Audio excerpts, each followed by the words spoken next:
Bona tarda, buenas tardes, good evening for you, bad afternoon actually in terms of Spanish cultural mentality.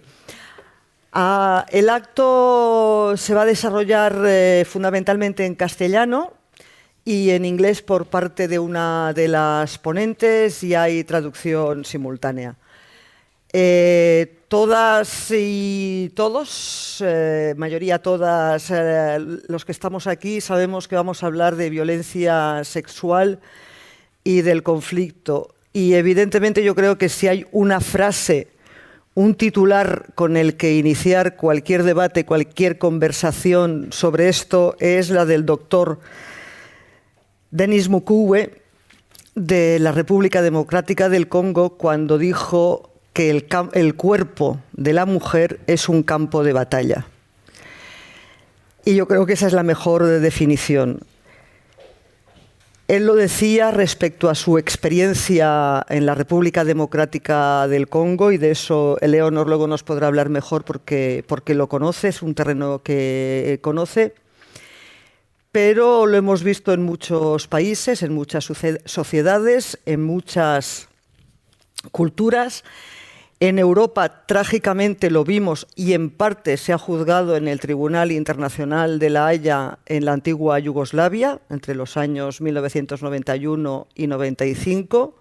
Y ahora, a día de hoy, 10 de mayo del 2022, en Europa volvemos a tener evidencias, pruebas a diario que nos llegan de mujeres ucranianas violadas.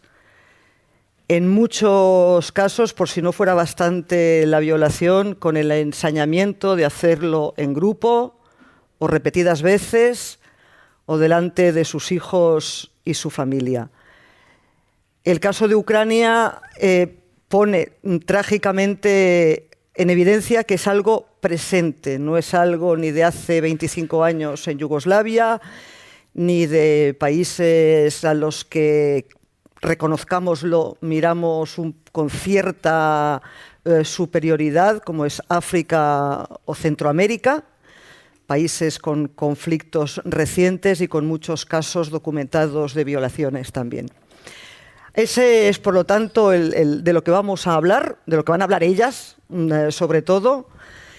Van a empezar con una exposición, cada una de ellas, de en torno a 10 minutos. Vamos a procurar que no sea más que eso, para que luego haya espacio para que entre ellas conversen y se complementen unas a otras, y luego también para que haya espacio para que desde el público podáis dirigirles preguntas a cualquiera de ellas. Empieza Esther Barbé, que creo que tenéis todos su currículum, pero fundamentalmente es una especialista aquí de casa en relaciones internacionales, y ella de alguna manera nos va a situar lo que es, dijéramos, el marco legal internacional, nos va a situar el marco de esta cuestión que vamos a tratar. Sisplau, Esther, quan vulguis. Molt bé, moltes gràcies. Bona tarda, buenas tardes a todos. En primer lugar, quería expresar mi agradecimiento a CaixaForum Macaya por la organización de este acto y por colaborar una vez más con IBEI, que digamos que es la institución académica que de alguna manera ha puesto juntos esta serie de seminarios o de mesas redondas. Mi presentación, yo voy a hacer una presentación desde el ámbito académico de las relaciones internacionales, que creo que puede complementarse con las presentaciones posteriores que va a hacer Eleonor, por ejemplo, que es una gran académica, pero que al mismo tiempo es una practitioner, es decir, es una persona que ha trabajado el tema sobre el terreno y que ha trabajado con las organizaciones internacionales. Y Amal, digamos, que la tercera que va a hablar hoy, quizás me tomo la libertad de decir que creo que nos podemos complementar muy bien. En su caso tiene un perfil de representante de movimiento social, de advocacy, es decir, de intentar fomentar las normas para dar soluciones, respuestas a problemas. Entonces, la pregunta sería un poco qué hace aquí una académica o qué es lo que aporta frente a un problema como este. Entonces, de alguna manera, la investigación en relaciones internacionales nos ayuda a entender cuáles son las normas internacionales o en qué medida los derechos de las mujeres están anclados en normas internacionales. Y un derecho, como sería, por decir de alguna manera, estar libres de violencia sexual en conflicto, está anclado en normas internacionales. Y quizás, al margen de que voy a dar de manera muy sucinta, porque después podemos volver al tema, cuál es ese marco normativo internacional, quizás también quería poner ya una idea de relieve, que es la idea de que ese marco normativo internacional está siendo erosionado. Es decir, que tenemos detrás nuestro unos 10, 12 últimos años, durante los cuales una de las cosas que nos ayuda a entender cómo está cambiando el mundo es el hecho de que las normas internacionales son controvertidas, hay fuerte contestación y las normas que tienen que ver con igualdad de género están fuertemente contestadas a nivel internacional, y en ese sentido voy a quizás dejar algunos ejemplos que pueden ya llevarnos, digamos, al debate posterior sobre cómo o quiénes están erosionando esas normas. La norma, digamos así, para luchar contra, si digo norma, violencia sexual en conflicto, siempre me estaré refiriendo, lógicamente, a luchar contra esa práctica o ese problema, ¿no? Es una norma que creo que es interesante contextualizarla. Las normas emergen en momentos concretos, en contextos concretos, y en este caso es una norma que entra en la agenda internacional, es decir, en una agenda internacional que llega a ser la agenda del Consejo de Seguridad de Naciones Unidas en la década de 1990, es decir, en la inmediata posguerra fría. Esa época es definida de muchas maneras. Es un mundo donde hay un cierto espíritu solidarista, humanitarista, y algunos han dicho un mundo donde había una trampa del optimismo, es decir, grandes expectativas, gran optimismo. Y allí, en ese sentido, el desarrollo normativo es un desarrollo normativo que, como siempre, hay estados implicados. Si no hay estados, no tenemos normas internacionales. Hay estados implicados, pero también es muy importante cómo se implicó la sociedad civil. Es decir, que en buena medida, desde la sociedad civil, algunas normas, como por ejemplo 2 normas que están vinculadas al problema que hoy abordamos, como puede ser la Agenda de Mujeres, Paz y Seguridad, o como puede ser la norma de la salud y los derechos sexuales y reproductivos, son normas que emergen en ese contexto determinado que acabo de definir y que es muy diferente del contexto que tenemos hoy en día. Entonces podemos preguntar la pregunta o hacer la pregunta que alguien se haría, ¿no? De decir, ¿es que antes no teníamos problema? ¿Es que antes no teníamos normas?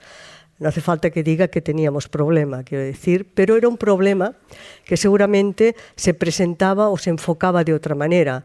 La violencia sexual en conflicto podía ser vista como un daño colateral, un producto inevitable de la guerra, es decir, la manera de definir el problema y la manera de considerarlo hace que, lógicamente, todos sabemos, no sé, quizás ahora podría mencionar algunas situaciones extremadamente dramáticas y devastadoras del siglo XX antes de llegar a los años 90, como puede ser el ejército japonés y las mujeres de confort coreanas, cifras que se habla de hasta 200.000 mujeres, la entrada de las tropas soviéticas en Alemania en 1945, la división India-Pakistán es absolutamente devastadora en este terreno, o la división Pakistán-Bangladesh, por poner algunos ejemplos de grandes conflictos internacionales, donde hay realmente estados implicados y grandes guerras en el sentido clásico de la palabra. Entonces, teníamos problema, evidentemente, definido de otra manera, y teníamos normas. Y de hecho, las normas que abordaban esa cuestión, temas como la violación o la prostitución forzada en situación de conflicto, son normas que se integran en el marco del derecho internacional humanitario, es decir, las leyes de la guerra. ¿Qué es lo que en la situación de guerra no se puede hacer? En ese sentido, el tema era abordado fundamentalmente en los convenios de Ginebra como un atentado al honor. Por lo tanto, de alguna manera, la aproximación al tema no era en términos de un problema individual de una persona, sino un problema que afecta a un grupo, a una familia o a una sociedad. Y al mismo tiempo no era considerada por los convenios una infracción grave. Ese era el marco normativo que teníamos y ese era un problema que en el siglo XX había demostrado que era un problema devastador realmente antes de la Segunda Guerra Mundial, durante la Segunda Guerra Mundial y durante la Guerra Fría. Por lo tanto, este sería mi punto de partida y quizás lo que ahora querría comentar es ese marco normativo que surge en los años 90, cuál es, de manera muy sucinta, y al mismo tiempo cómo se está erosionando. Yo creo que ese marco normativo que yo voy a comentar ahora, a continuación, pues será retomado, porque es el marco normativo que va a ayudar a crear políticas, a tomar decisiones y a implementarlas. En este caso podría decir que quizás el marco normativo que vamos a construir es de alguna manera revolucionario, si puedo decir revolucionario, porque voy a hablar del Consejo de Seguridad de Naciones Unidas, que si algo no es un oxímoron lo que estoy diciendo, pero en cualquier caso digamos que lo que hace el Consejo de Seguridad de Naciones Unidas en el año 2000 es considerar que el género entra en el Consejo de Seguridad de Naciones Unidas, por lo tanto es un genderizing del Consejo de Seguridad de Naciones Unidas, porque el género puede ser considerado un tema que nos lleve a diseñar los mandatos de las fuerzas de mantenimiento de la paz o que nos puede ayudar a motivar sanciones sobre estados determinados por su comportamiento relacionado con violación, con violencia sexual en conflicto en general. Esa norma que se adopta por parte del Consejo de Seguridad de Naciones Unidas, que quizás después podremos comentar por qué en el año 2000 el Consejo de Seguridad adopta una decisión que es muy contraintuitiva, no sería fácil imaginarnos 10 años antes que eso habría ocurrido. Y en cambio ocurre. Entonces, ¿qué es lo que adopta el Consejo y en qué consiste esa resolución 1325? Entonces, lo único que voy a decir es que esa resolución es un marco muy complejo que abre muchas puertas diferentes, pero que tiene fundamentalmente dos pilares o dos grandes ideas. Una idea es la idea de la protección, es decir, la protección frente a esa violencia sexual en conflicto. Diríamos que es una idea clásica, porque quiere decir proteger a civiles, proteger a niños. En las mismas fechas, más o menos, el Consejo de Seguridad está adoptando también resoluciones en ese sentido. Es, por lo tanto, una agenda de necesidades y es una agenda basada en el derecho internacional humanitario. Hay una continuidad con aquello que conocíamos. Pero esa agenda está al mismo tiempo relacionada con una segunda dimensión de esa resolución 1325, que es la novedosa, y es el hecho de que tenemos en esa misma resolución otro objetivo, que es el hecho de que las mujeres tienen que participar. Por lo tanto, la idea es participación, por lo tanto, empoderamiento de las mujeres en todo lo que sean procesos de negociación de paz, procesos de participación en situaciones post-conflicto, es decir, es un empoderamiento político y social de las mujeres como agentes en situación de conflicto en el ámbito de las soluciones a los problemas. Al mismo tiempo, ese empoderamiento de alguna manera está vinculado a la idea de la prevención de los conflictos. El Consejo de Seguridad es un órgano, es el órgano más, si se me permite el comentario, masculino de Naciones Unidas, en el sentido de su actuación con instrumentos que pueden llegar a ser militares y con situaciones ex post, es decir, cuando se ha producido el problema, yo llego a decir cómo tenemos que actuar. Mientras que esta resolución abre la puerta a la idea de prevención de conflictos, una lógica mucho más de participación para transformar socialmente y, por lo tanto, evitar los niveles de conflictividad. En ese sentido, esa resolución, y volveremos a ella sin duda durante la conversación posterior, es el marco normativo que hemos construido, es una declaración programática, pero es una declaración que abrirá la puerta a decisiones posteriores y a acciones concretas que se realizarán. Voy a comentar ahora muy brevemente cómo se erosiona en lo relativo a un aspecto muy concreto, que es el aspecto de protección de violencia sexual en conflicto. Esa resolución es una resolución que crea una agenda, conocida como Agenda Mujeres, Paz y Seguridad, sobre la cual se trabaja mucho en Naciones Unidas y que detrás de ella tiene un importantísimo movimiento social. Se dice que es una de las agendas de Naciones Unidas que tiene una constituency más fuerte. ¿Cómo se erosiona y quién erosiona esa agenda en lo relativo sobre todo a violencia sexual en conflicto? Pues la erosión a veces puede ser una erosión que un no experto, es decir, para entender los textos de Naciones Unidas hay que tener cierta expertise, digamos, para ver dónde realmente está la trampa. Para localizar la trampa. Entonces, la erosión tiene que ver con modificaciones del lenguaje, tiene que ver con modificaciones de procedimientos o prácticas, o tiene que ver incluso con un cambio realmente de la norma en sí o de cosas. Entonces, alguien que analiza el tema diría, cuando empezamos a hablar y a construir el lenguaje, ¿qué términos utilizamos? ¿Qué prácticas adoptamos? Y cómo todo eso se va viendo erosionado. Entonces, voy a poner algunos ejemplos, pero podría decir que en materia de prácticas y de procedimientos, lo que se va a ver muy erosionado tiene que ver, por ejemplo, con cuestiones tales como rendición de cuentas.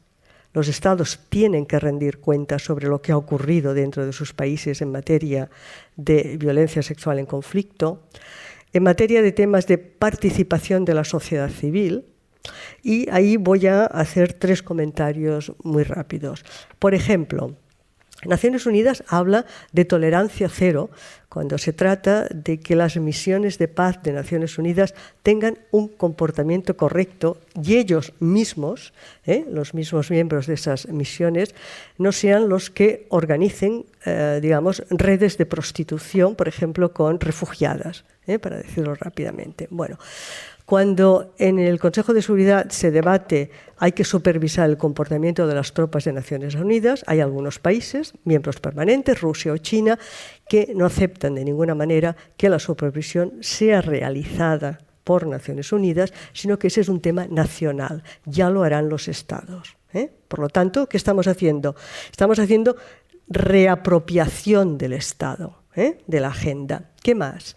En las primeras resoluciones se hace referencia a la idea de remitir casos a la Corte Penal Internacional. Desde el año 2014 desaparece toda referencia a la Corte Penal Internacional. China es un país que claramente tiene un discurso sistemático y es jurisdicción nacional, los Estados han de ser los que juzguen sobre esas cuestiones o esos temas. Algunos países, India, Pakistán u otros, cuando están en el Consejo de Seguridad, están muy preocupados, por ejemplo, y lo dicen y lo manifiestan, por el hecho de que las ONGs participen en todo el proceso y colaboren, por ejemplo, con el Secretario General de Naciones Unidas para crear indicadores. O están preocupados porque la alta representante sobre violencia sexual en conflicto se ponga en contacto con ONGs. Solo debería ponerse en contacto con Estados.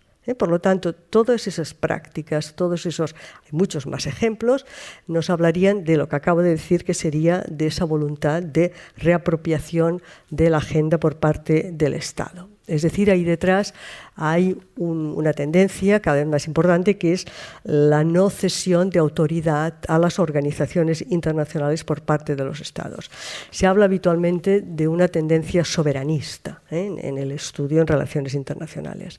Y voy a acabar con un caso relevante, que es el caso específico de una resolución, que es la resolución 2467, que se adoptó el día de Sant Jordi del año 2019, por eso lo recuerdo porque es el 23 de abril. Y es una resolución centrada en las supervivientes o los supervivientes, en supuesto de que hubiera también hombres, supervivientes de violencia sexual en conflicto.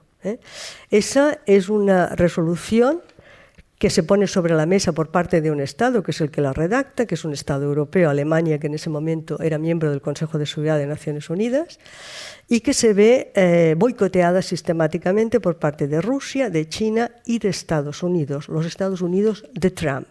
Entonces, ¿en qué sentido se ve boicoteada, por ejemplo? Pues se ve boicoteada, por ejemplo, en el sentido de que no se puede crear un grupo de trabajo sobre violencia sexual en conflicto. No se puede incluir ninguna referencia a la Corte Penal Internacional. No se puede reconocer a los LGBTI como grupo vulnerable. O, por ejemplo, en términos de lenguaje, no se puede decir violencia sexual posconflicto. El posconflicto no es nuestro problema, Consejo de Seguridad, es el problema de los Estados. Hay, por decirlo de alguna manera, esa lógica de renacionalización que es importante. Y finalmente, y ese es el tema con el cual voy a acabar, en esa resolución, en el borrador, había la frase que voy a leer. Proveer a las víctimas de violencia sexual en conflicto, de esas víctimas estamos hablando, de servicios para hacer frente a la violencia sexual en conflicto y a la violencia de género, incluyendo servicios amplios de salud sexual y reproductiva, con acceso a anticonceptivos de emergencia, estamos hablando de personas, de mujeres violadas, acceso a anticonceptivos de emergencia, finalización segura de embarazo, prevención y tratamiento del SIDA, así como apoyo a reintegración de supervivientes. Estados Unidos dijo que, caso de que apareciera en esta resolución ninguna referencia a derechos y salud sexual y reproductiva, que sí había aparecido hasta ese momento en todas las resoluciones anteriores, Estados Unidos vetaba la resolución. ¿Qué tenemos detrás de esto? La agenda doméstica de Estados Unidos. Por lo tanto, nos quedamos con una resolución en la cual, por primera vez, no se hace ninguna referencia a salud y derechos sexuales y reproductivos, y además Rusia y China se abstienen. Por primera vez, una resolución de la Agenda Mujeres, Paz y Seguridad no es adoptada por unanimidad. Acabo con el comentario del embajador o delegado de Sudáfrica en el Consejo de Seguridad. Es más importante el consenso en el Consejo de Seguridad que ayudar a las supervivientes. Gracias. Muchísimas gracias, Esther Barbé. Muchísimas gracias. Ahora tiene la palabra Eleanor Gorman, que aparte de que estaba previsto ya que entre más en detalle en ese marco, he visto que iba subrayando, que iba sintiendo alguna de las cosas que decía Esther, y yo simplemente de lo que ha dicho Esther quiero subrayar y recordar, para que lo tengamos todos claro, miembros permanentes del Consejo de Seguridad de la OTAN, de la ONU, es decir, con derecho a veto, son Rusia, China, los Estados Unidos, Francia y el Reino Unido. Estos 5 países tienen capacidad de veto. Please, Eleanor, your time. Thank you. Good evening. Moltes gràcies i bona tarda a tots. Gràcies per portar-me a una ciutat tan assolellada, per mantenir aquest debat tan interessant i tan important. El laboratori i l'observatori estan tractant un tema importantíssim.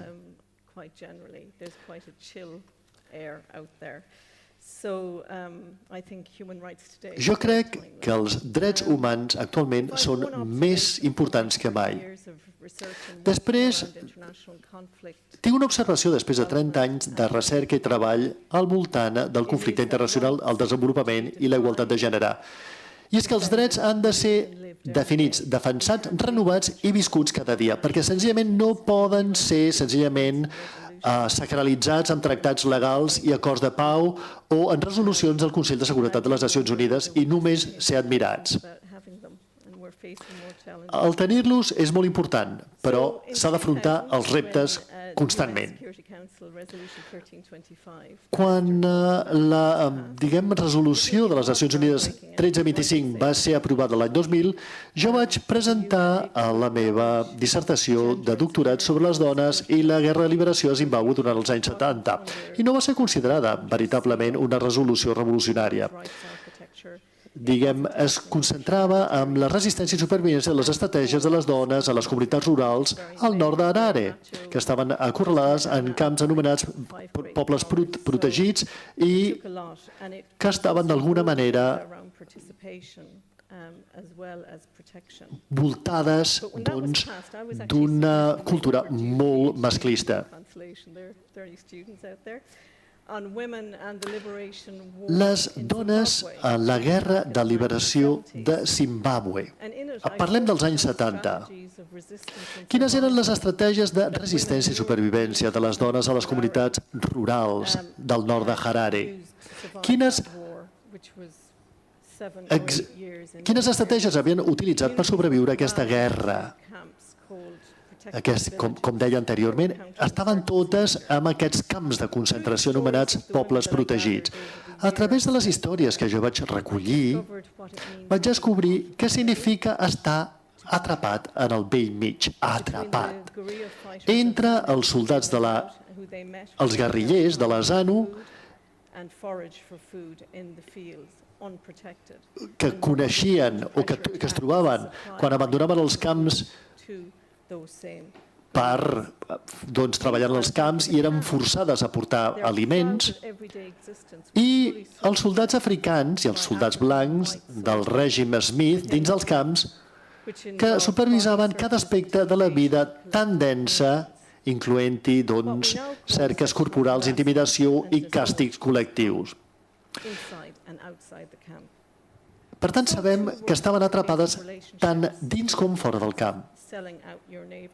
I, veiem que es creaven unes relacions molt complexes.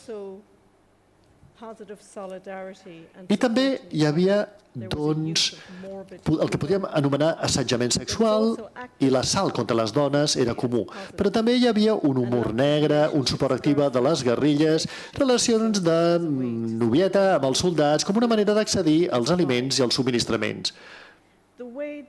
La manera en què les dones descriuen les seves vides encara no havia entrat en els llibres d'història o en els relats internacionals, perquè parlaven de la guerra d'una manera que semblava una cosa normalitzada en les seves vides quotidianes. No parlaven de la guerra com una cosa excepcional. I aquesta experiència va donar forma a la meva humilitat, la meva curiositat i la meva actitud de no judici quan es tractava d'entrar en un país afectat per un conflicte, tant com a assessora de les Nacions Unides com a assessora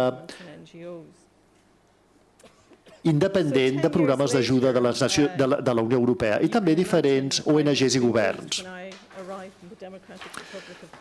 Quan jo vaig arribar a Bukavu, al Congo Oriental, al juny del 2011, això va ser 10 anys més tard. I jo vaig arribar, com us dic, a un poble que està a poques hores al nord de Bukavu, al Kivu del Sud. I estava jo allà per revisar una iniciativa dirigida per les Nacions Unides per implementar una estratègia total per combatre la violència sexual en situació de conflicte.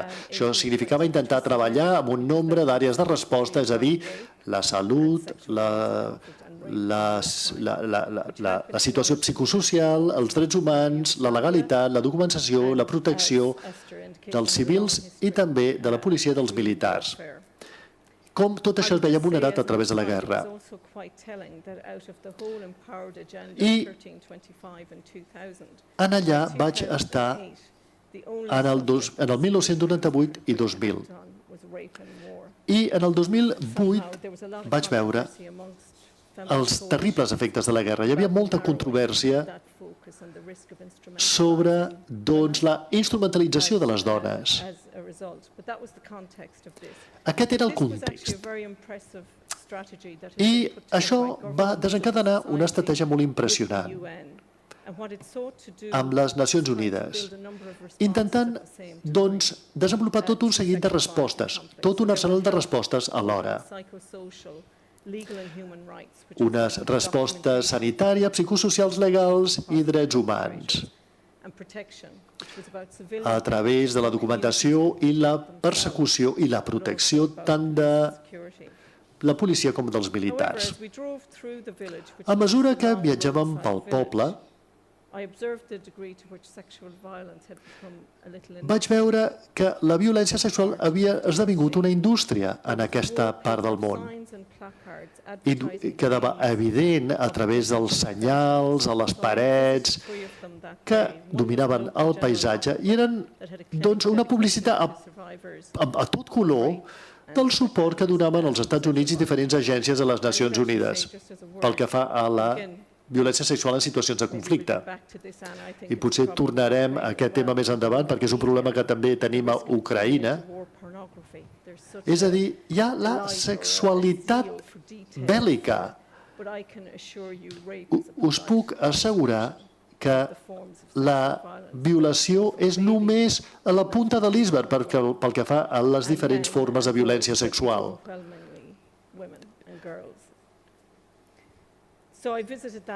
Així doncs,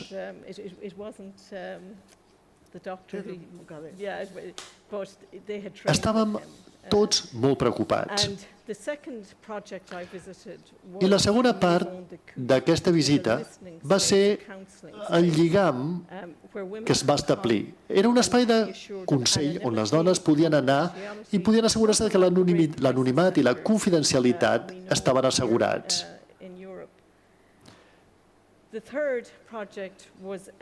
El projecte era un projecte que suposadament havia de donar protecció legal a les víctimes per establir el cas legal per fer una persecució. No se sentien còmodes. I jo penso que el govern havia estat molt fort pel que fa a això. I es feia al·lusió a les accions dutes a terme pels representants especials, especialment algunes autoritats de les Nacions Unides, que estaven, promovent més persecució. A les nostres societats, jo puc parlar des del meu punt de vista. Posar-me en una situació d'investigació policial i un procés legal pel que fa a la violència domèstica o un cas de violació, en una situació de no guerra, ja és terrible. I sí que volem casos legals i persecució. Però si parles amb moltes dones, no creuen en el procés. I això ens diu molt a l'hora de reflexionar sobre aquest tema. Però pel que fa a la senyalètica d'aquest poble, estaven a tot arreu. Era com un centre temàtic de pornografia i de violència sexual. I tanmateix, l'impacte que això tenia en tots els funcionaris que proporcionaven serveis era terrible. I us puc explicar d'algun cas extremat que vaig veure. Una pauta que també va sorgir de la nostra visita era que hi havia un lideratge gairebé exclusivament masculí. I tota la gent que treballa als projectes eren homes que parlaven en nom de les dones. I en alguns casos, les dones ni tan sols estaven presents. Va quedar clar que els homes eren gestors pagats de projectes i les dones en aquests projectes sovint eren senzillament persones molt mal pagades o eren voluntaris no pagats. Ara bé, aquesta història no ens ha de distanciar del projecte excel·lent i dels programes excel·lents que intenten ajudar les dones i el significat històric de la resolució de pau i seguretat de les Nacions Unides, tal com s'ha esmentat aquí. Jo diria que concentrar-nos en els serveis humanitaris ha passat a la persecució degut al dret internacional. És a dir, que aquests han estat els dos pilars, els dos components que han estat presents en qualsevol situació. I per mi, i jo vaig treballar amb tot un ventall de països i projectes, també hem d'empoderar i permetre que les dones participin en aquests processos per acabar la guerra i per promoure els projectes de pau i perquè el conflicte no torni a sorgir. Però l'acció de les dones ha estat molt limitat i molta de la seva acció s'ha limitat a les respostes davant de la violència sexual en conflicte. Això significa tenir un espai polític per les dones. I en aquest sentit, jo penso que atès que tenen poques funcions en la diplomàcia internacional, necessitem construir una voluntat política i confrontar la resistència institucional que encara limita la diplomàcia internacional i els processos de pau a les èlits. Doncs apaivagant els homes amb armes i tractant només amb els grups de rebels. Un ventall més ample d'actors civils ha de ser inclòs. I amb l'impacte que ha tingut tot això a l'Afganistan i el Pakistan, amb les accions contraterroristes, si veiem l'efecte que això ha tingut en algunes revolucions, parlen d'accions contrarrevolucionàries, però normalment es limiten a accions governamentals. I, per tant, molta credibilitat s'ha erosionat al voltant d'aquestes accions.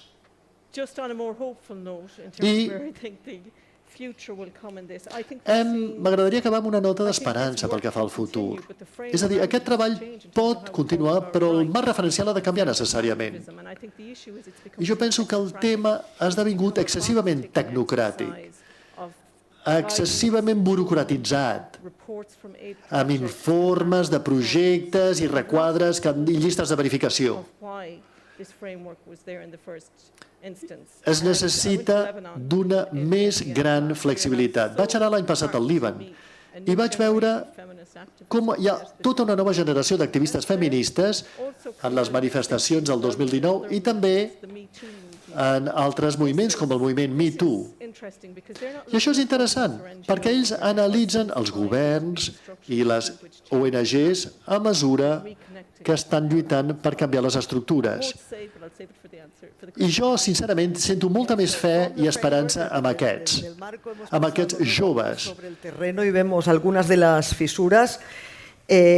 Una primera conclusión es que 2 de 2 es que estamos en una fase de retroceso después de esa trampa optimista de los años 90.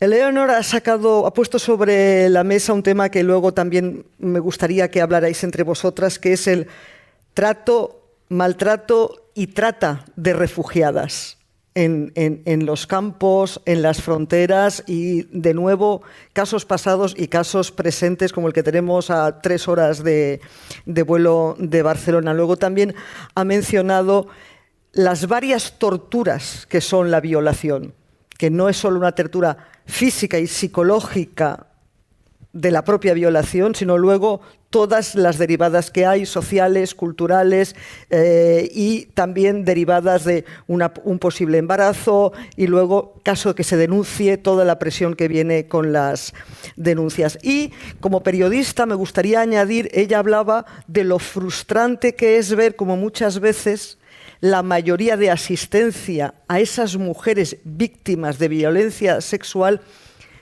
esa ayuda está, quienes dan esa ayuda son hombres, la mayoría.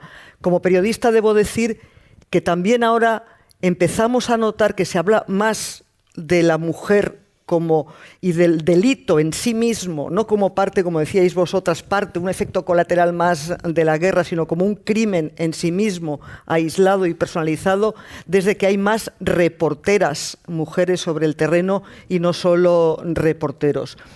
Y ahora Siguiendo cada vez en la casuística más en el suelo, vamos a darle la palabra a Amal Hussein. Ella es una española que nació en Somalia, que llegó como refugiada y que sigue muy vinculada a todos esos temas. Es una activista y ella tiene casos en el día a día y además aquí. Por favor, Amal, tu tiempo. Hola a todos y a todas. Muchísimas gracias por la creación de este espacio, porque me parece muy importante y fundamental que podamos discutir sobre estos temas, y en especial por el interés. Y por mi parte es un honor poder compartir espacio con estas grandes figuras porque yo acabo de graduarme ahora mismo en política, entonces me siento como muchas jóvenes que estoy viendo aquí como yo. Pero estás graduada en muchas otras cosas. Tienes expertise. Claro, pero esto es como una clase magistral, ¿no?, para mí poder estar aquí. Por mi parte, de hecho, justo lo que acabas de comentar, y me gustaría entrar en profundidad más tarde, es el tema de las mujeres y las refugiadas, ¿no? Porque con gran tristeza ayer mismo en las costas canarias murieron 44 personas y hoy me han informado que 28, ¿no? Y esto son nuestras costas, o sea, no hace falta ir más allá que bajar simplemente a las costas. Yo me he dedicado, y a lo que me gustaría dedicarme en los próximos años es el tema de la incidencia social, ¿no? Porque desde muy pequeña y en mi casa, lo que siempre me ha dicho mi madre y todas las figuras maternas, las mujeres de mi familia, es la gran importancia de la incidencia en cuanto a la sensibilización, a la formación y lo que viene a ser, si hablamos en plata, hablar directamente y romper los tabús, ¿no? Porque de donde yo vengo de Somalia y vengo con mi familia como refugiadas, hay muchas cosas de las que no se hablan. La violencia sexual es una de ellas. Y no sé si muchos conoceréis el contexto actual de Somalia, pero para hacer una breve introducción, es un país que se encuentra en la zona del Cuerno de África, que lleva más de 30 años en conflicto.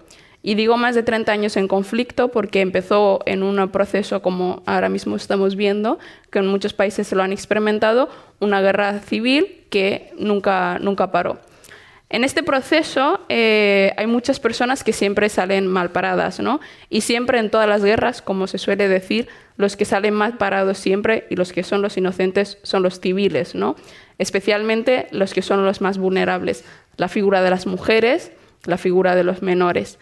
Las mujeres se han convertido sus cuerpos en zonas de combate. La utilización de la mujer para darle un mensaje al adversario, la utilización de la mujer como un instrumento de placer, se ha utilizado y se ha seguido utilizando hasta la actualidad en Somalia también. Pero el caso de Somalia, por ejemplo, muchas mujeres deciden no denunciar por lo que supone también las consecuencias más tardes. Olvidémonos de obtener que se pueda juzgar. Hablamos de que volver a casa y decirle a tu familia que has sido violada. El honor, eso es una mancha muy grande para todo tu entorno, por lo que es difícil hablar de ello. Si estás casada, aún peor. O sea, no puedes volver a tu marido y decirle que te han violado. Esto supone un silencio, porque muchas de ellas deciden callar. Pero la violencia sexual no es simplemente una cuestión que en muchas de las ocasiones se pueda callar, sino que muchas mujeres que han pasado por la violencia sexual acaban en la muerte.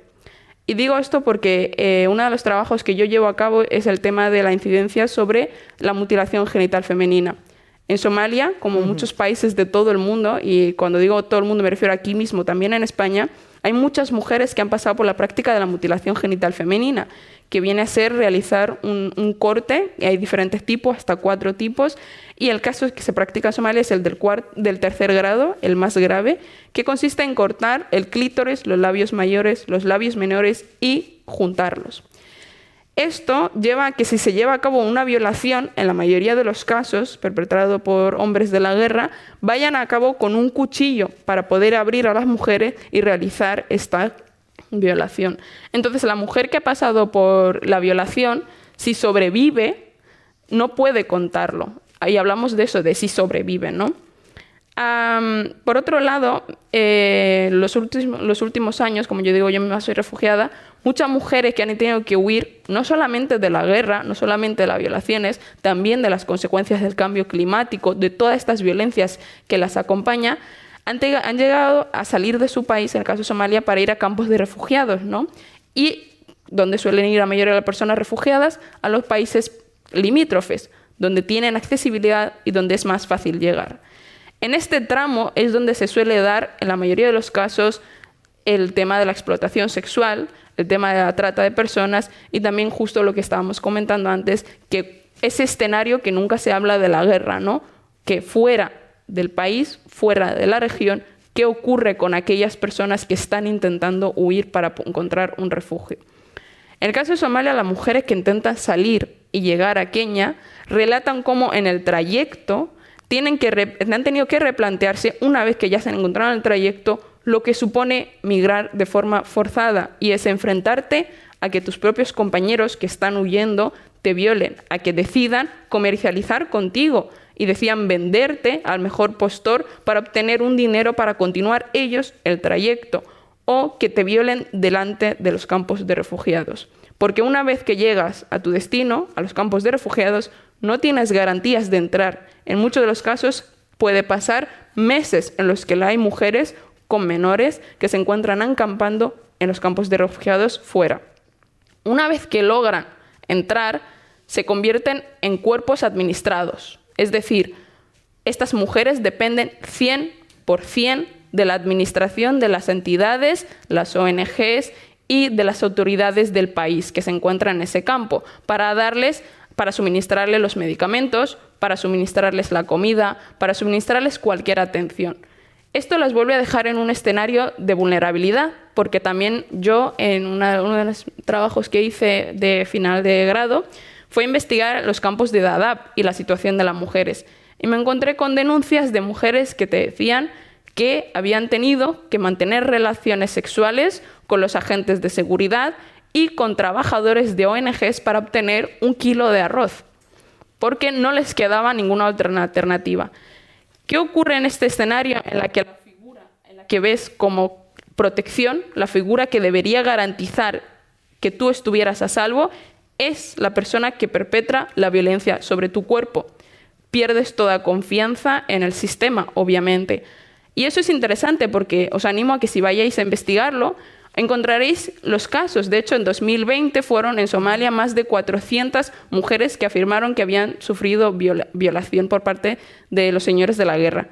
Pero luego, cuando vas al sistema judicial, te encuentras con 1 o 2 denuncias que en todo caso se han llegado a ejecutar, y cuando ya por fin termina el proceso, los que sí que se han reconocido como culpables, disminuye aún más esta cifra. Entonces, como estaba comentando la compañera Eleonor, el proceso de entrar en el proceso judicial de denuncia ya de por sí te deja en una situación muy traumática, porque estas mujeres tienen que experimentar que todo el mundo sepa que han sido violadas, no solo su familia, y que encima el proceso tardará meses o años, y que hay una gran posibilidad de que no obtengas los resultados que se debería obtener en un sistema justo, y es que esa persona sea acusada de un delito menor o incluso no sea acusada porque el delito o prescribió o se dio hace mucho tiempo o no hay pruebas físicas, porque tú eres la prueba física de ese delito,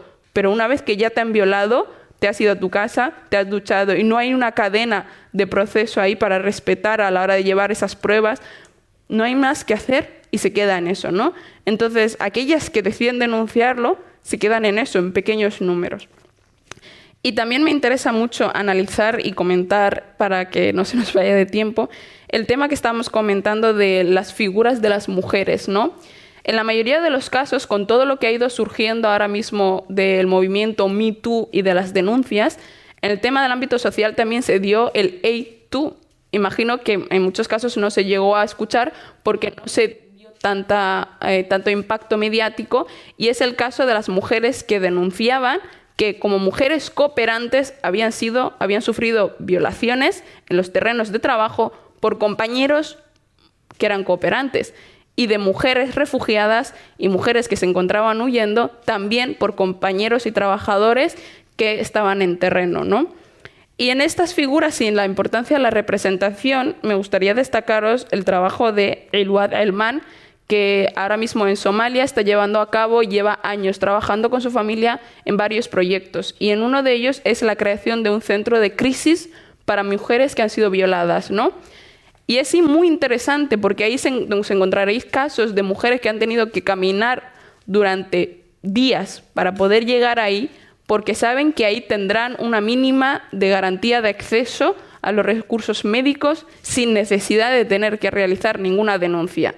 Y también es interesante porque este centro de crisis que ella ha creado ha sufrido intentos de atentados y muchas poblaciones no les ha gustado el hecho de que exista, por lo que supone, ¿no? Por esa imagen, porque seguimos teniendo en la mente la pureza de la mujer, ¿no? Y en esta pureza no nos imaginamos y no queremos aceptar el imaginario de la violación en el terreno. Y finalmente me gustaría cerrar con la importancia de crear espacios de protección para estas mujeres y niñas que se encuentran huyendo, y la importancia de remarcar eso en el ámbito social, porque por ejemplo aquí mismo en España nos costó, y en Europa en general nos costó años poder hablar de las violaciones, incluso hoy en día sigue siendo un debate. Entonces imaginemos el escenario de las mujeres que se encuentran huyendo, porque la garantía que tienen muchas de ellas, de la esperanza, es poder llegar a Europa y solicitar la protección internacional.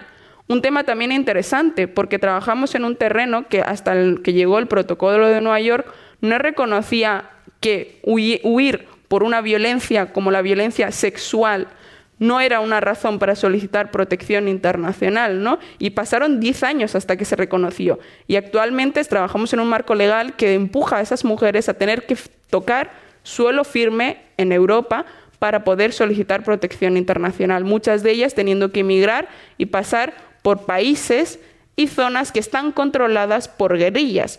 Y muchas de estas mujeres que emigran para llegar a España suelen pasar entre 1 y 3 años para llegar por fin a España y solicitar la protección internacional.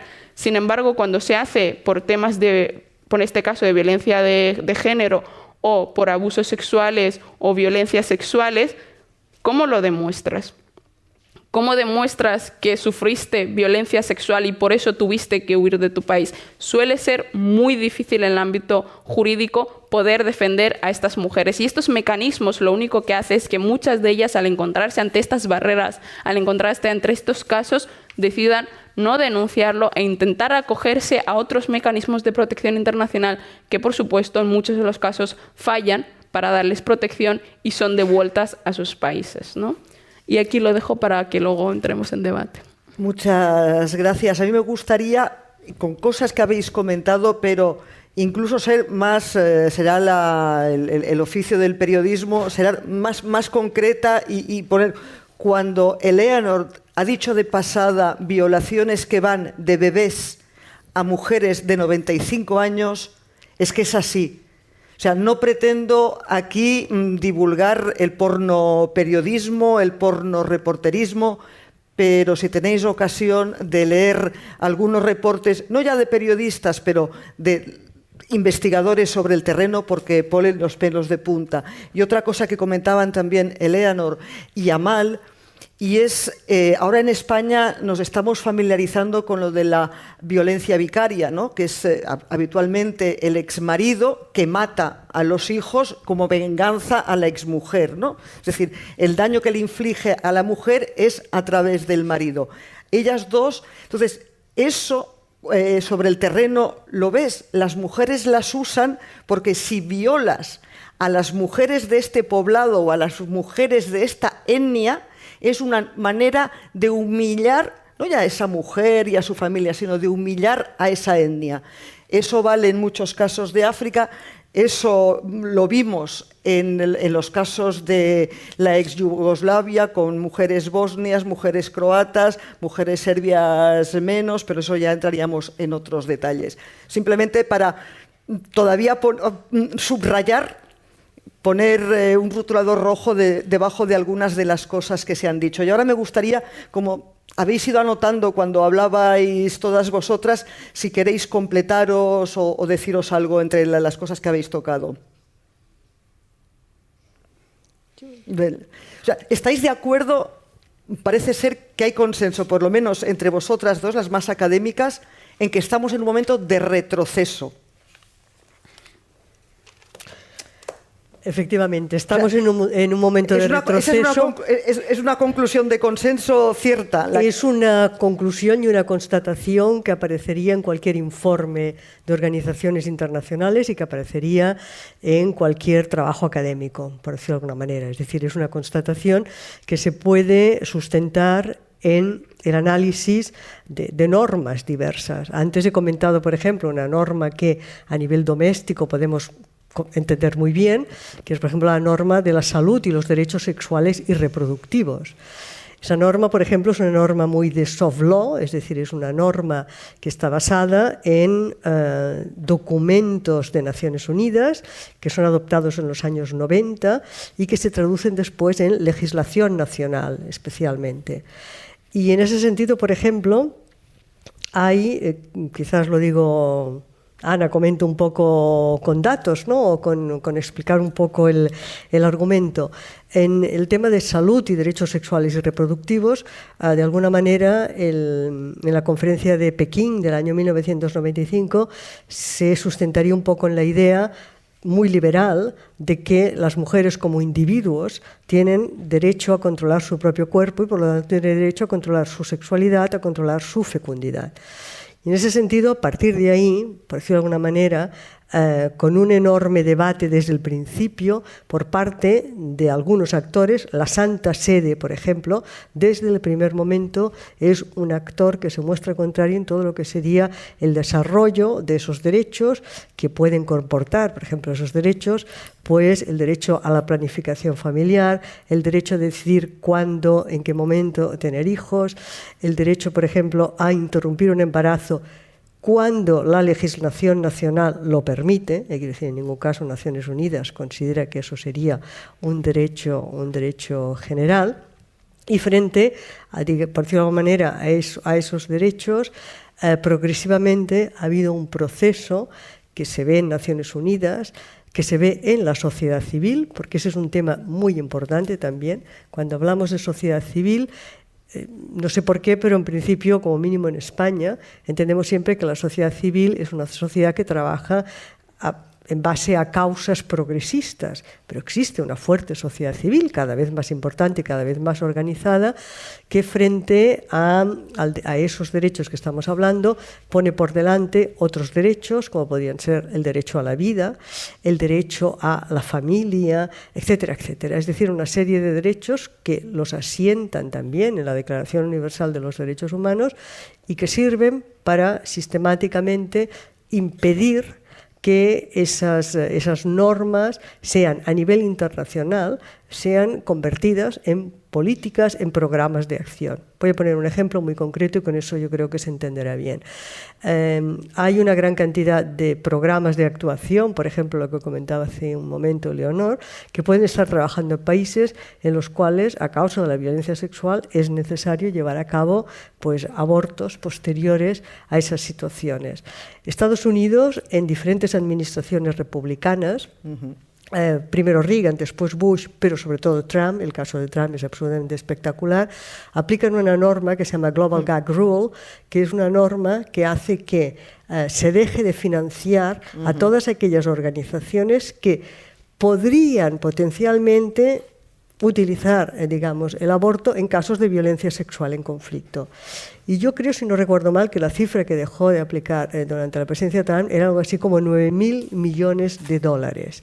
Es decir, que estamos hablando de situaciones en las cuales la revista Science, de hecho, dijo claramente que la política Trump era una amenaza para la salud de las mujeres a nivel mundial, porque evidentemente hay que decir que lo que se van a hacer son abortos en situaciones absolutamente lastimosas que en muchos casos llevan al peligro de la vida de las personas. Y en ese sentido, por ejemplo, esa es una norma, ¿no? Una norma que se desarrolla desde los años 90 y que tiene un grupo de estados que en Naciones Unidas intentan, pues, por decirlo de alguna manera, no limitarlo donde está, sino aquello ir para atrás. Entonces yo diría hay dos grandes argumentos. Uno es, en lugar de esa salud sexual y reproductiva, lo que hay que ofrecer a las mujeres son cuidados durante el embarazo y el parto, es decir, situar ahí el foco exclusivamente, y en todo lo que serían derechos sexuales que, por ejemplo, podría ser el derecho de la mujer a decidir si desea o no mantener relaciones sexuales con alguien, ese es un tema que no es un tema susceptible de normas internacionales, sino que es un tema nacional, reapropiación del tema por los Estados. Por lo tanto, de alguna manera, lo que antes he comentado de reapropiación por parte de los Estados de las agendas es importante, y por otra parte hay un choque muy importante entre un marco normativo, una aproximación normativa y otra aproximación normativa. Y eso es lo que en Naciones Unidas es un clash, es una confrontación cada día más evidente, e incluso, y aquí me pararé, no solo en Naciones Unidas, sino incluso al interior de la Unión Europea. Sí. Por subrayar un vínculo que tú has hecho en tus dos exposiciones, y es el vínculo entre la política nacional de los estados, la política interna, y luego su repercusión, es decir, la micropolítica y la macropolítica que se refleja en Naciones Unidas. Cuando los grupos de presión, en este caso el gran donante, la gran potencia económica es Estados Unidos, con derecho a veto, tiene un fuerte movimiento ultra cristiano muy fuerte, y es un lobby electoral fortísimo de financiación y de conseguir votos. Eso también está pasando en otros países, está pasando en la Unión Europea, está pasando en Polonia, está pasando en Hungría, está pasando en España. Entonces, hay un vínculo directo entre la política de los estados interna y la política que luego se refleja a escala internacional. Como ibais haciendo así según hablaba Esther, no, que pongáis más ejemplos o complementéis o comentarios que queráis añadir. Sí, yo me gustaría añadir con lo que estaba comentando de esto de la macropolítica y, por ejemplo, en el caso de trabajo mío, el ámbito de la mutilación genital femenina y la lucha contra ello, es una práctica que está prohibida en casi todos los países donde se practica, ¿no? Y por ejemplo, la Unión Africana ya lo ha prohibido, y en el caso de Kenia, por ejemplo, que es también zona donde trabajamos, está prohibido, y al igual que el matrimonio forzado, al igual que las violaciones, pero siguen teniendo lugar. Y en el caso de la mutilación genital femenina, por ejemplo, nos damos cuenta que cuando las políticas legislativas vienen desde arriba y no conectan con la sociedad, ahí se produce un corte y nadie hace caso, ¿no? Que muchas veces yo hago la comparativa y digo, cuando alguien viene de fuera y me dice cómo tengo que organizar mi casa, es difícil que le haga caso, porque digo, oye, ya es mi casa, yo sé manejarla, ¿no? Pero cuando esto se da en el ámbito de la mutilación genital femenina, nos encontramos con que se da en la clandestinidad. Y ahora mismo las cifras habrán aumentado muchísimo, porque no se están haciendo investigaciones por culpa del COVID, porque el tema de la educación había favorecido que muchísimas niñas fueran a estudiar fuera, y especialmente a los internados, que estuvieran apartadas durante muchos meses fuera de casa, y eso hacía pasar que un año, otro, hasta llegaba a punto que decían, bueno, ya ha pasado mucho tiempo, ¿para qué vamos a practicar la mutilación genital femenina? Para que os entendáis, se practica entre los 0 a los 15 años, ¿no? Entonces, esto con el COVID se ha retrocedido porque ya las niñas se han visto forzadas a quedarse en casa, ¿no? Y la sociedad sigue sin comprender esta importancia de por qué ese mecanismo y ese instrumento legal existe. ¿Por qué debemos, entre todos, decidir no practicar la mutilación genital femenina? Que es esa parte de la incidencia que yo hablaba, de la importancia de la sensibilización. Porque, por otro lado, también lo que comentaba de ese doble trauma, ese doble impacto, porque una vez las niñas, en los pocos casos que se han dado, deciden denunciar, se encuentran apartadas de su familia, de su núcleo familiar, de sus padres, y no comprenden por qué. Porque ellas han denunciado que han pasado por algo que ellas han visto como algo traumático. Pero eso no significa que no quieran a sus padres, eso no significa que no quieran a sus hermanos, y eso no significa que no quieran estar con su familia. Sin embargo, se les ha apartado, y ellas entienden que eso ha sido un castigo por haber hablado, ¿no? Entonces, muchas veces se ha instrumentalizado eso para decir, si hablas del tema o dices algo y pasa algo, será tu culpa, ¿no?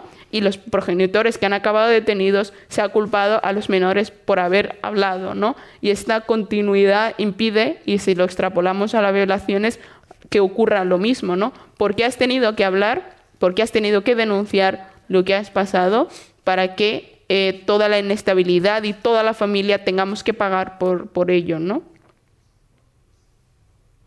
Eleanor, is there anything you want to add or comment? Yeah, I just wanted to make... A veure, jo voldria dir que None of us here, I think, are going against the resolution. anar contra la revolució no és el punt. Es tracta... La declaració no va ser una revolució, va ser un marc referencial.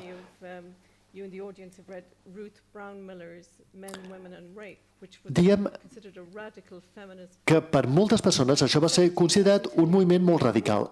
En els anys 70 es va fer una de les millors recerques sobre gènere i la història de les violacions en situacions de conflicte i guerra. És una obra clàssica i la meva preocupació és que l'esperança i l'optimisme sobre el marc referencial dels drets humans ha estat mal utilitzat, perquè aquest marc referencial està sota atac i es considera que no és adequat pel món en què vivim actualment. La tecnologia de la comunicació i de la informació, i utilitzem trossets de paper per tractar unes tendències genèriques enormes. Doncs bé, estem remetent-nos, estem tornant a qüestions existencials profundes sobre temes culturals i temes de gènere. I a Beijing m'han preguntat si els drets de les dones eren drets humans. I actualment això no es podria ni fer, no s'ha d'anar lluny. Només per veure com són tractades les dones en situació de conflicte. Però l'odi contra les figures públiques o contra els representants públics, per mi això és senzillament un continu. El debat que estem mantenint aquí avui s'ha fet fins i tot més dur, i fins i tot en casos de vulneració extremada dels drets, de violacions flagrants, no podem prendre acció. És a dir, que estem tornant als aspectes fonamentals del treball de les dones per tornar-los a assegurar. I perquè no podem, per recuperar la confiança en que aquest marc referencial pugui protegir-les i ajudar-les. I ho sento molt. No estic dient que ens hem de donar per vençudes. Estic dient que hem de resurgir. Tiempo para preguntas del público. Sí que os voy a pedir que, por favor, vuestras preguntas sean lo más concisas posible. A ver, ¿qué manos se alzan? No sé si hay algún micro por ahí de la sala. Sí.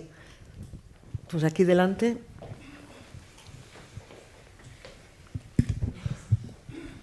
Hola, buenas tardes. Muchas gracias por las intervenciones. Muy rápido, simplemente quería preguntar, con lo que acabáis de comentar de lo que tenemos que hacer ahora, que es reagruparnos y seguir luchando, ¿cómo está el movimiento feminista que estuvo detrás en el año 2000 y antes del 2000 en la campaña todo para la resolución del año 2000? ¿Cómo está ahora? ¿Cómo veis el movimiento, tanto a nivel global, internacional, como más a nivel regional o dentro de los países, bueno, en el caso de Somalia, por ejemplo? ¿Cómo veis la situación en ese sentido? Perfecto, Gracias. conciso, directo. ¿Quién quiere tomar la palabra? You know better. A veure, jo em sento orgullosa de dir que treballo per una organització que ha estat treballant en aquests temes des dels anys 50. Home, podries parlar sobre això? No, fes-ho tu, no, ho podries fer tu. Qualsevol de les dues, però sisplau, que ho faci alguna. No és un moviment nou. El moviment de dones ha hagut de reinventar-se contínuament. A mi m'agradaria dir que ens estem decolonitzant, la qual cosa és una cosa molt necessària. Les dones en tots els països del món no necessitem parlar en el seu nom. Ens hem d'unir a elles. I hi ha algunes converses molt difícils que s'han dut a terme en aquest context. Hi ha alguns temes dels que no es parla I això és fins i tot abans d'arribar al tema de la identitat de gènere. Però tot això està qüestionant i està desafiant el moviment feminista i el moviment de dones. Hi ha tensions generacionals. Potser és el llenguatge real d'aquest moviment. I penso que queda reflectit per una manca de confiança, o almenys no confien en les regles i les lleis. A veure, la gran marxa de les dones del 2017 va ser increïble. Però necessites alimentar aquest moviment també per transformar la situació. Jo penso que tindrem noves estructures i noves maneres d'organitzar-nos, però serà sempre multipolar, amb diferents punts nodals i també més jove. L'activisme està abastant nous temes.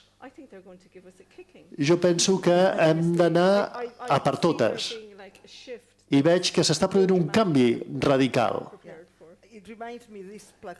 Si em permeteu aquest titular. De tantas manifestaciones feministas, I can't believe I'm still fighting this shit. La pancarta es en inglés, so por eso lo digo en inglés. Me gustaría, a raíz de tu pregunta, para elaborar un poquito más, porque el movimiento feminista, lo digo también como periodista, en España, por ejemplo, está viendo que ahora llega a España la acusación que en los países anglosajones, sobre todo en los Estados Unidos, lleva viéndose desde los años 70 y sobre todo los 80. El feminismo ha sido sobre todo un movimiento blanco y de clase media y de cultura cristiana. Y entonces ahora, por ejemplo, empezamos a tener en España, porque la inmigración y las segundas generaciones de inmigración de cultura islámica empieza ahora a ser un poco notable y a tener voz, que dicen, es que no tenéis ni idea, no habléis por nosotras. Entonces me gustaría, Amal, desde tu perspectiva africana, que hablaras un poco eso, ¿no? Y también porque por generación eres más joven, cómo se ve el feminismo tradicional de Occidente cuando una no es mujer blanca de un entorno cristiano. Yo creo que desde mi perspectiva, además se habla mucho de esas ramificaciones del feminismo actual, son cuestiones que siempre han estado. O sea, son cuestiones que siempre han estado, solo que se han estado calladas y les han callado. Entonces, por ejemplo, el feminismo negro de las mujeres negras, cuando intentaban que se las escuchara, no es una cuestión que haya empezado ahora cuando hablamos, por ejemplo, de Kimberly, que habla de la interseccionalidad y la importancia de prestarles atención. Estamos hablando de la propia época de la esclavitud, que creo que fue la primera conferencia de la mujer cuando salió una mujer que había sido esclava y hablaba de qué era ser una mujer, ¿no? Porque a ella le habían preguntado qué era ser una mujer. Entonces, no es una cuestión que haya empezado ahora, es una cuestión que siempre ha estado latente, pero que nunca se le ha cedido el espacio, ¿no? El movimiento feminista blanco, cuando empezó a surgir y empezó a tener más voz y voto, y sobre todo en el ámbito del voto, a solicitar el derecho del voto, las libertades de las mujeres, contó con mucho apoyo de las mujeres negras y racializadas, tanto en Europa como en América del Norte, por ejemplo. Sin embargo, fue flotando y continuando la lucha y nunca mirando atrás. Y ahora, por ejemplo, nos encontramos con jóvenes que están alzando la voz y están diciendo, oye, estamos aquí, basta ya de continuar la lucha sin escucharnos, sin que tengamos referentes, sin que tengamos representación. Y empezar también, lo que ha comentado, la palabra que a mí me parece clave, es a decolonizar nuestra mente también, porque tenemos que entender que las mismas estructuras que han estado oprimiendo a las mujeres, esas estructuras patriarcales que se han ido enriqueciendo, lo han hecho a través, por ejemplo, de la colonización. Y eso es importante también, ir rompiendo eso y empezar a ser conscientes de los privilegios que tenemos dentro de todas las luchas en las que estamos llevando a cabo. Y todo esto de los derechos del colectivo LGTBI, o sea, no es que es una cosa que haya surgido ahora. Las personas que son gays no han surgido hace 2 años y que sea un nuevo fenómeno. Siempre han estado ahí y las mujeres siempre han querido que se las escuche. Pero ahora estamos teniendo más capacidad y acceso a que se nos escuche. No necesitamos que tengamos a referentes que estén en un seminario hablando para que nos tengamos identidad. No, ahora tenemos redes sociales a través del cual podemos alzar nuestra voz, a través del cual podemos conseguir a gente, cientos de miles de personas que compartan nuestra opinión y que surjan los movimientos. Y justo antes lo hemos comentado, el Me Too no surgió por un grupo surgió por las redes sociales y estas plataformas donde tienen acceso cientos de miles de mujeres. Y lo que estamos comentando, por ejemplo, de Somalia, está ocurriendo ahora mismo. La activista que he mencionado antes es una activista que está bastante en las redes sociales, donde está generando un gran apoyo y un gran movimiento entre las niñas y las mujeres en Somalia, porque todas que tienen un acceso a Internet, que tienen acceso a Instagram, a Facebook y a cualquier otra plataforma, pueden saber lo que ella está haciendo, las denuncias que están haciendo, empezar entre ellas a hablar de ello y cuestionarse cuáles son los derechos que se les ha concedido y cuáles son los derechos que ellas tienen acceso y por qué estos mecanismos se han establecido de esta forma, ¿no? Y de ese mecanismo también es importante que yo creo que estos nuevos recursos que tenemos son los que han facilitado todo esto del movimiento feminista. Yo creo que la continuidad de ella va a tener mucho de qué hablar en los próximos años. Otra pregunta, igual de rápida, concisa y directa que la primera. Hola, buenas tardes. Muchísimas gracias. Lo primero, quería saber un poco, habéis comentado el tema de las carencias que tiene la justicia internacional y nacional a la hora de brindar amparo, vamos a decir, a las víctimas de violencia sexual. Me gustaría saber un poco vuestra opinión de cómo debería adaptarse el sistema internacional, principalmente el Tribunal Criminal Internacional, para suplir estas carencias. Vale, muy bien. Vamos a ver, en principio existen los instrumentos. Antes se ha comentado, posiblemente el gran cambio que se produce en términos de judicialización tiene que ver con las situaciones de los años 90, que dieron lugar, el propio Consejo de Seguridad creó tribunales internacionales ad hoc para el caso de Yugoslavia, para el caso de Ruanda, después el caso de Sierra Leona es ligeramente diferente desde el punto de vista jurídico. Esos tribunales, de hecho, digamos, convirtieron la violencia sexual en conflicto, las violaciones, como un crimen grave. Por tanto, hay que decir que de alguna manera tenemos la tipificación en esos tribunales ad hoc y hay sentencias que lo recogen en esos casos. Entonces, el tema es cómo esos casos ad hoc se convierten, y es el caso que lo acabas de mencionar tú, en la existencia de un Tribunal Penal Internacional, que estos días se está hablando mucho del Tribunal Penal Internacional a causa de la agresión en Ucrania. Por lo tanto, estamos oyendo hablar del Tribunal Penal Internacional.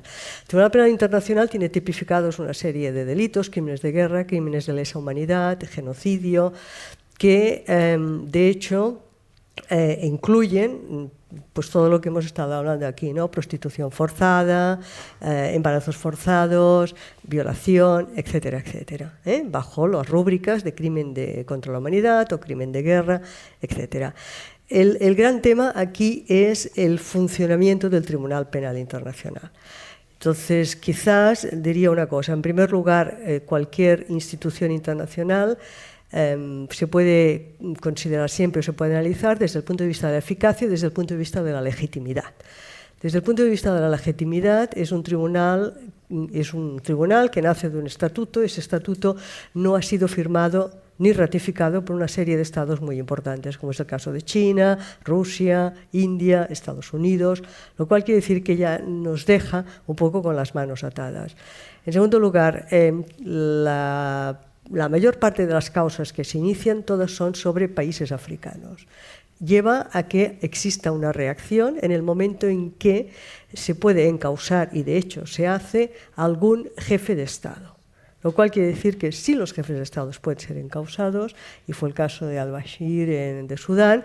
Ahí se produjo una reacción, por decirlo de alguna manera, entre estadistas africanos, cosa que ha producido un problema de legitimidad, si se quiere decir así, porque sin estados africanos no hubiera habido Tribunal Penal Internacional en los años 90. Y la pregunta sería, ¿y entonces cuando ha actuado, a qué resultados ha llegado?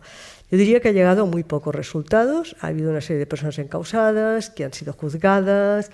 La última de todas, y hubo una sentencia condenatoria, si no recuerdo mal, era un señor de la guerra, si se quiere decir así, del Lord Salvation Army, del Ejército de Salvación de Uganda, un grupo supuestamente cristiano, en el cual había pues, niños soldados, prostitución forzada, esclavas sexuales, etcétera, etcétera. Y ha habido una condena.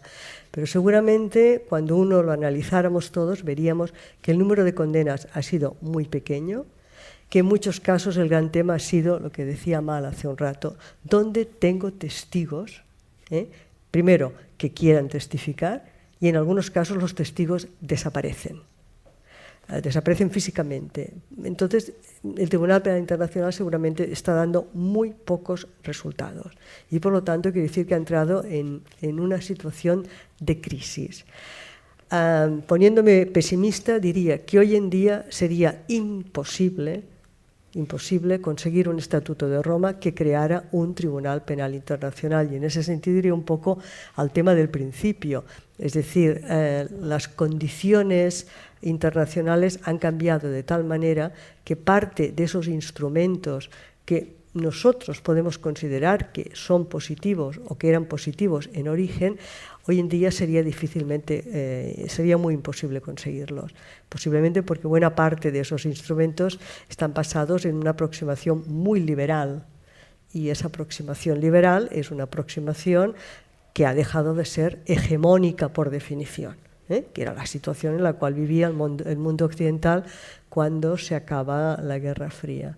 Así que, por lo tanto, diría, difícilmente en este momento creo que exista la posibilidad a corto plazo de conseguir mecanismos internacionales que dieran mejores resultados frente a situaciones que seguramente los informes o los periodistas constatarían, pero que después, en una causa judicial, sería mucho más difícil demostrarlo, al margen del coste espectacular que tienen, el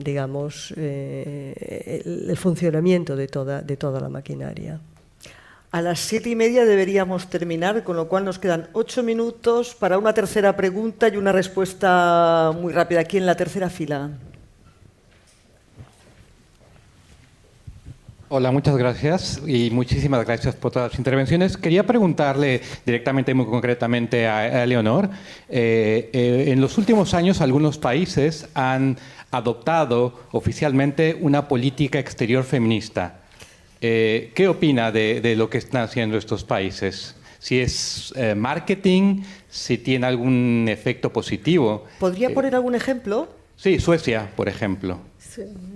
Yeah, Sweden and Canada actually have been... Mexico now, they say. Yeah. No, I have... And Spain. I have to say I've actually done some research on this. Jo he fet recerca sobre aquest tema i he de dir que em sento molt escèptica. Un dels comentaris que m'agradaria fer és que les experiències són bastant positives, especialment en el cas de Suècia. Si analitzem l'informe del Ministeri d'Afers Estrangers, es tracta d'intentar estructurar la seva feina, tot seguint línies feministes, com els responsables de la política, la manera en què els grups d'interès a la societat són tractats i com poden participar. És a dir, que no es tracta únicament d'un maquillatge, sinó que depèn del context cultural en què s'exerceix. Potser no tindran un efecte a curt termini, però sí que tenen un efecte transformatiu. El Canadà, actualment, ha passat en 8 polítiques, en temàtiques crítiques. I és un abordatge molt més sistèmic i estratègic pel que fa al finançament de l'ajuda internacional. I han assolit un nivell bastant profund i han demostrat almenys el seu compromís pel que fa a la promoció de la igualtat de gènere i la consideració de la temàtica del gènere en de manera transversal amb totes les seves polítiques. Sincerament, venim d'una zona de gran foscor i, per tant, doncs, parlen de treball, d'igualtat de gènere molt bàsica, molt fonamental. Però és un bon primer pas i és un punt de llum. I el fet que el paradigma dominant pel que fa als afers internacionals doncs ha tingut un efecte boomerang. És a dir, hem vist casos que són exactament el contrari. I, per tant, jo penso que no hi ha res de dolent en intentar ser un transcriptor, és a dir, que un transgressor, perdó. I en aquest tipus de context bèl·lic, aquesta influència de l'extrema dreta i del populisme doncs és molt negatiu i això pot ser un pas per contrarrestar-lo. Aquí, segunda fila. Vamos a apurar el tiempo que tenemos hasta la 1:30. Bien, vamos. Muchísimas gracias a todas, pero voy al foco. A ver, creo que podemos llegar a consensuar en que en el movimiento de mujeres en general se ha producido en los últimos años, sobre todo en el siglo XXI, pues una eclosión de multitud de proyectos y de multitud de focos, ¿no? Que ahora, cuando digo ahora, los últimos, también por ponerle alguna fecha, 10 años o 15 años en que empieza el retroceso, vemos que cuando se produce un retroceso en violencia sexual, en conflictos armados, en derechos reproductivos, etc., es en realidad un retroceso transversal que afecta a todos los temas. ¿Bien? Sí. Por tanto, la pregunta, si se admite este diagnóstico de fondo o de partida, sería, ¿es necesario reconfigurar la agenda de los movimientos de mujeres? Eso enlaza un poco con la primera pregunta, con lo cual sería una manera circular de terminar el turno de preguntas. ¿Es necesario reformular? A ver, yo diría, por ejemplo, voy a contestar no en nombre propio o hablando de tal, sino del tema del cual hablábamos hoy, en concreto. ¿Qué es lo que han decidido la mayor parte de las organizaciones? Por ejemplo, el Non-Governmental Group, the Working Group on Women, Peace and Security, el grupo de trabajo sobre mujeres, paz y seguridad, que reúne a la mayor parte de organizaciones que trabajan en ese tema. Estar a la defensiva, es decir, mantener lo que hemos conseguido hasta ahora como sea. Y, por ejemplo, intentar que en algunos casos, en el Comité del Estatus de la Mujer, en Naciones Unidas, en el Comité de la CEDAW, es decir, defender el statu quo. Yo diría, pensando qué es lo que están o que han decidido hacer las organizaciones de sociedad civil que están relacionadas con las instancias de Naciones Unidas. Es decir, es defender statu quo, lo conseguido. O sea, que diría que, grosso modo, esa sería la opción fundamental en ese caso específico, para trabajar en esos ámbitos. A mí me gustaría añadir que, o sea, estoy de acuerdo contigo y que debemos intentar mantenernos ahí para no perder lo que se ha logrado hasta ahora, y más que reformular y cambiar, sino introducir y tener en cuenta que, por ejemplo, la nueva agenda es un espacio en la que debemos tener en cuenta a las mujeres que hasta ahora no se han tenido en cuenta. Y con eso mismo me centro, por ejemplo, en el caso de España, las mujeres migrantes en una situación irregular. Nadie habla de ellas. Es increíble que, por ejemplo, en los campos de Fresa, de Huelva, se esté dando y se hayan dado casos que se hayan reconocido de violaciones, y no estamos hablando de una zona de guerra, no hace falta irnos fuera de nuestras fronteras. Estamos hablando de mujeres que han sido violadas en terreno nacional, en un país en el que estamos de acuerdo, en la que hay sistemas y mecanismos para acceder y poder denunciar, pero que no han conseguido ninguna protección legal. No es solo eso, sino que qué mensaje estamos dando al resto de mujeres que se encuentran en una situación de irregularidad administrativa, que sufren violencia doméstica, que sufren una violencia de género o que sufren otros tipos de violencias. Si tú denuncias, es posible que no se te escuche, sino que no solo eso, sino que el resto de mujeres a la que se está escuchando tienen mayor preferencia que tu caso, ¿no? Eso también es importante tener en cuenta, incluir a las mujeres refugiadas que llegan a España después de haber estado años en los transcursos y haberse quedado retenidas por políticas nacionales nuestras y que no hayan podido acceder a los mecanismos legales para poder denunciar todo aquello por lo que han pasado, y no solo eso, sino que no encuentran protección. Y no solo eso, también, más allá de todo esto, no hace falta tampoco ir a todas esas violencias, sino también retenernos en el ámbito social de referentes de imagen que estamos transmitiendo, ¿no? Todo eso también es muy importante. Y yo creo que más que reformular, cambiar, etcétera, incluir y ser mucho más conscientes de la realidad en la que nos encontramos y no centrarnos tanto en lo que, pues eso, lo que estábamos en el pasado, ¿no?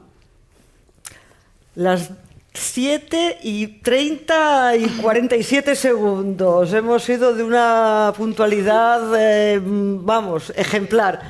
Muchísimas gracias, por supuesto, a las ponentes, Amal Hussain, Eleonor Gorman, Esther Barbé, muchas gracias. Muchísimas gracias a quienes habéis asistido y, por supuesto, gracias a quienes han organizado esta sesión. Muchísimas gracias. Gracias.